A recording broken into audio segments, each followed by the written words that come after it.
Chers frères, je suis votre sœur Rose de Souza. Je veux vraiment, c'est la vérité, on va se dire. Quand on va à l'église et puis le pasteur finit de prêcher, c'est-à-dire après les prêches, là, quand on dit viens sceller le message, là, ça veut dire quoi? Moi, je ne comprends pas. Viens sceller le message. On scelle le message, c'est pourquoi? C'est pour que les prophéties, c'est pour que la parole, c'est pour que, comment on dit ça, les bénédictions qui sont attachées à ce message-là s'attachent à notre vie, ou bien ça veut dire quoi sceller le message? Vous comprenez? Moi, j'ai beaucoup d'amis dirigeants, quoi. Mais quand je leur pose des questions, je perds même certains amis à cause de mes questions. La Bible dit que quand la parole de Dieu sort, elle sort pour bénir, elle sort pour arroser.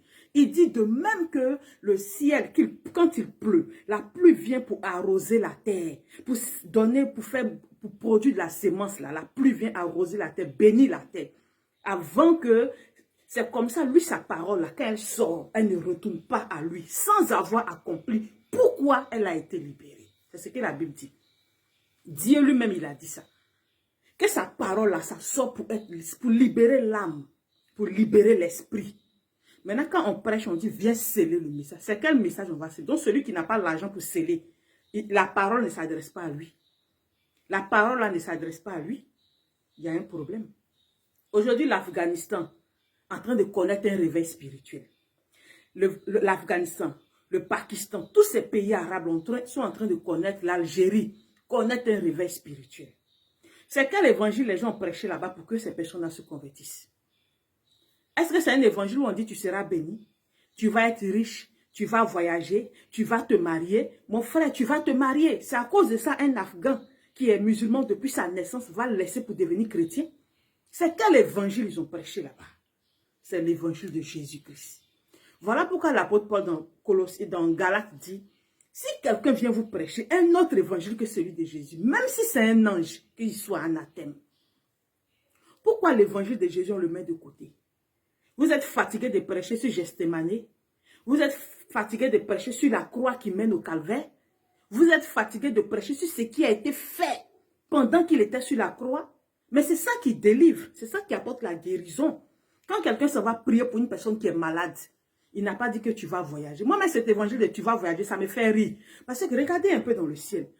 Quand vous voyez le trafic aérien, il y a des centaines d'avions qui défilent. Est-ce que tous ceux qui sont dans ces avions-là, qui ont eu le visa là, ce sont des chrétiens? Ce sont des gens sur qui on a prophétisé? C'est évident qu'on voyage. Tu vas travailler, tu vas devenir riche. Mais il faut dormir à la maison. Il faut te dire que quelqu'un va aller braquer, il va lancer le sac, la police va le poursuivre, il va lancer le sac dans ta maison. Toi, tu vas prendre et puis tu vas devenir riche. On vous a dit que c'est ça. La Bible dit que le paresseux ne doit pas manger. Celui qui ne travaille pas, il ne doit pas manger. Vous avez compris? Donc, tu vas voyager, tu vas te marier. Ma chérie, te marier là, souvent ça dépend de ton caractère. Souvent là, c'est ton caractère. C'est vrai, il y a des liens de famille, je suis d'accord avec ça. Mais le plus souvent, c'est notre caractère à nous-mêmes. La personne veut de toi, mais il sent que toi-même, tu n'es pas prête. Le mariage ne peut pas arriver. Vous comprenez un peu? Donc, cet évangile de tu vas te marier, tu vas voyager, c'est pas vrai. Laissez ça tomber. Qu'est-ce que dit l'évangile de Jésus-Christ? Quand tu seras au dernier jour, qu'est-ce que Dieu va te reprocher? Parce que dans le livre de Corinthiens, entre Corinthiens 1 et Corinthiens 2, la Bible dit que chaque homme va rendre compte de ce qu'il a fait dans son corps et de ce qu'il a dit. Voilà pourquoi, mon Rose de Souza, mes vidéos que je fais là, j'assume. Mais je sais qu'un jour, je rendrai compte. Vous comprenez?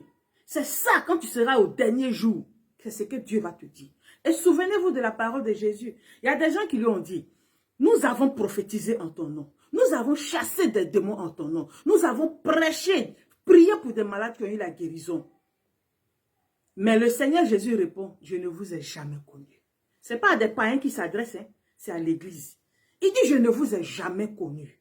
Vous avez parlé en mon nom, oui, mais je ne vous ai jamais connu.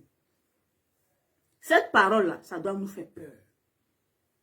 Les super chrétiens, super spirituels qui trouvent péché partout, tu te mets sur les réseaux sociaux pour parler, ils voient une marque de tricot et puis ils paniquent un coup là. Le Seigneur va dire, je ne vous ai jamais connu. Parce que vous figez votre évangile sur ce que l'homme dit. Soyez comme des chrétiens de Béret. Quand on finit de prêcher, vous prenez note, arrivez à la maison, vérifiez que ce qu'il a dit est vrai. Soyez comme des chrétiens de Béret. Le Béret, c'est dans la Bible, dans le Nouveau Testament. Mais vous êtes collés sur les prophéties. Voici mon prophète. Prophète même là, il doit prier. Il doit se retirer à un moment donné pour prier, pour chercher la face de Dieu. Vous pensez que l'évangile de Jésus est faux. Mais pourquoi il y a des gens, je vous assure, qui viennent et qui proposent de l'argent à certains pasteurs pour leur dire de changer l'évangile que vous devez prêcher. Prêchez tant, prêchez tant. Pourquoi? Tu portes une chaîne en or, quelqu'un va te dire, il faut venir faire semblant comme si c'est de la pacotille. Mais quand tu portes déjà de la pacotille, on ne viendra pas te dire faire semblant comme si c'est de la pacotille, parce que c'est déjà du faux. Voilà pourquoi certains pasteurs ne sont pas approchés, mais d'autres sont approchés parce qu'ils disent la vérité. De nos jours, là, il y a des pasteurs qui disent la vérité. Il y a des pasteurs qui ne comptent pas sur offrande de fidèles pour vivre. Quand tu viens le voir là, il ouvre sa Bible. Mais pourtant, il y a d'autres, quand tu vas les voir là, il y a panier devant eux. Quand tu finis l'entretien, il faut mettre l'argent dans le panier. Panier là, ça veut dire quoi? L'apôtre Paul, là, quand il se promenait partout pour prêcher, il y avait panier devant lui. On mettait l'argent dans le panier. Et pourtant, il y a des pasteurs, quand tu vas les voir, ils ouvrent la Bible. Il te dit, mon frère, ma soeur, mon enfant, Dieu dit, prends tel passage et tu vas lire. Quand tu lis le passage là, tu sens que c'est de toi qu'il s'agit. C'est ça le vrai évangile. L'évangile de Jésus-Christ. L'évangile de Jésus-Christ. La Bible dit que quand Jésus enseignait dans le peuple, il y avait un silence. Les gens étaient frappés, disent, quoi? Comment un tel homme peut prêcher? Et le jour de sa mort, la Bible dit qu'il a fait noir sur toute la terre. La terre même a tremblé. Le centenier a dit certainement, cet homme est fils de Dieu. La puissance de notre évangile se trouve dans le nom de Jésus. Ça ne se trouve pas dans la prophétie de quelqu'un. Dans le nom de Jésus. Voilà pourquoi Philippiens 11, 9, je pense bien, dit, dans le ciel, à cause de son obéissance jusqu'à la mort, Dieu l'a souverainement élevé et lui a donné le nom qui est au-dessus de tous les noms, afin qu'au nom de Jésus, là, tout genou fléchisse. Les sorciers de ton village, là, tout ce qui te fait peur, là, fléchit devant le nom de Jésus. Parce que le nom de Jésus fait peur à ce qui te fait peur. Le nom de Jésus effraie ce qui t'effraie. C'est ça. L'apôtre Paul dit que, lui là, il a été frappé 39 coups, près de 40 fois. Il a connu le péril, il a connu la faim, il a connu l'épée, il a connu tout ce qui est difficulté. Mais en toute chose, il reconnaît que Dieu est bon.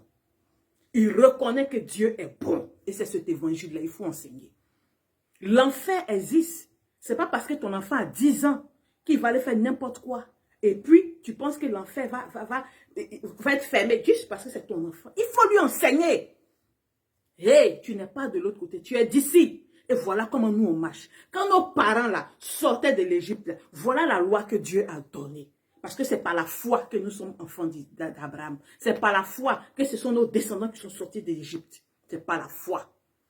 Et Dieu, la Bible dit que Dieu est le consommateur de notre foi.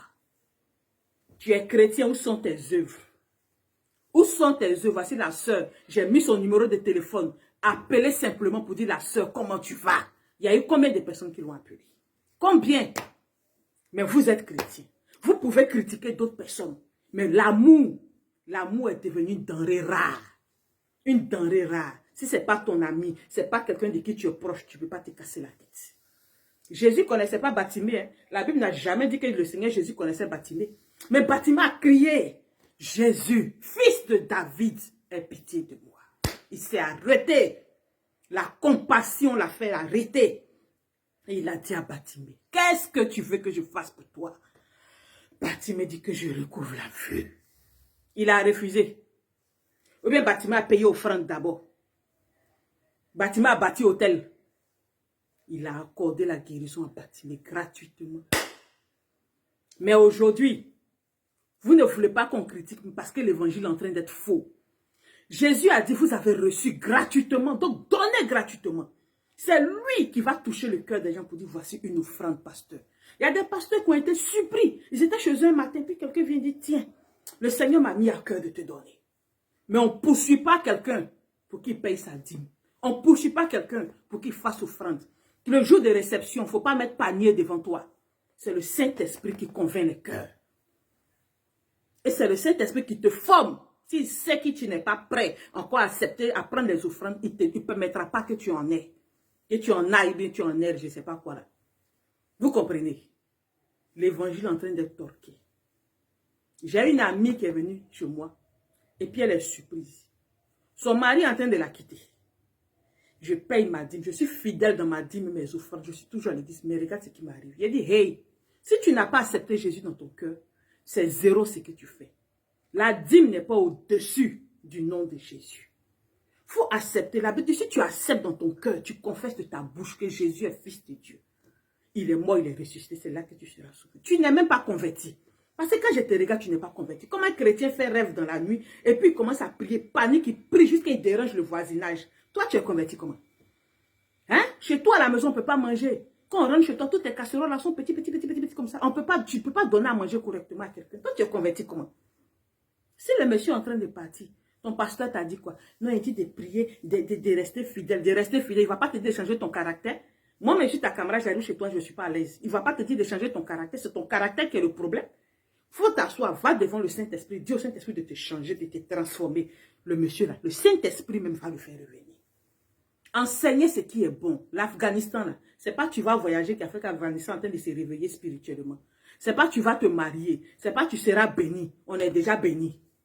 Nous là, on est déjà bénis. C'est parce que quand tu ne sais pas là, que tu rétrogrades là. Le diable aussi vient, il vole tes bénédictions. Parce qu'aujourd'hui, on ne fait plus prière de combat.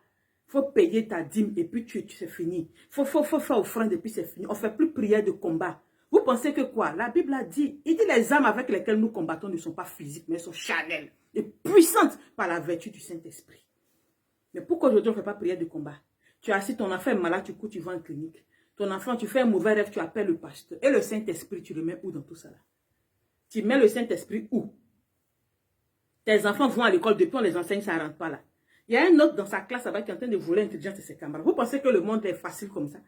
Tu mets le Saint-Esprit où? Avant que ton enfant ne parte à l'école, prie pour lui, impose-lui, mais prie pour ses fournitures, prie. Quand le professeur va parler, que ça rentre. Vous êtes assis, vous dormez. Tu vois des chrétiens qui regardent les novelas du matin jusqu'au soir. Tu as quel temps pour prier pour ta propre vie? Et tu vas être surprise.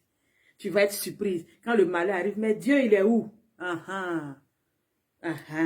Il dit, celui qui m'aime, c'est celui qui fait ma volonté. Il faut t'asseoir, tu as fait volonté de novelas. Tu vas rêver dans novelas. Et puis tu vas t'attendre que le secours vienne. Le secours vient de quoi? Le secours vient de l'Éternel qui a fait les cieux et la terre. Mais toi, tu es où pendant que le secours va venir de l'Éternel? Vous rendez témoignage est maintenant là. Je rends gloire au Dieu de tel pasteur. Je rends gloire au Dieu de tant. Donc lui, son Dieu là, il n'a pas de nom. Son Dieu là, il n'a pas de nom. Quand je vais citer les noms, demain, ça va devenir affaire sur moi. Son Dieu là, il n'a pas de nom. Vous ne comprenez pas que c'est du faux. Que là où vous êtes à l'Esprit de Dieu, n'y est pas. L'apôtre Paul là, il a dit quoi? Il dit la puissance qu'on transporte dans le vase de terre là, c'est ça, c'est la gloire de Dieu. Mais nous là, nous sommes le vase de terre. Nous ne sommes rien, mais c'est Jésus qui est tout. C'est la puissance de Dieu qui est tout. C'est ce que l'apôtre Paul a dit. Mais aujourd'hui, on se donne gloire.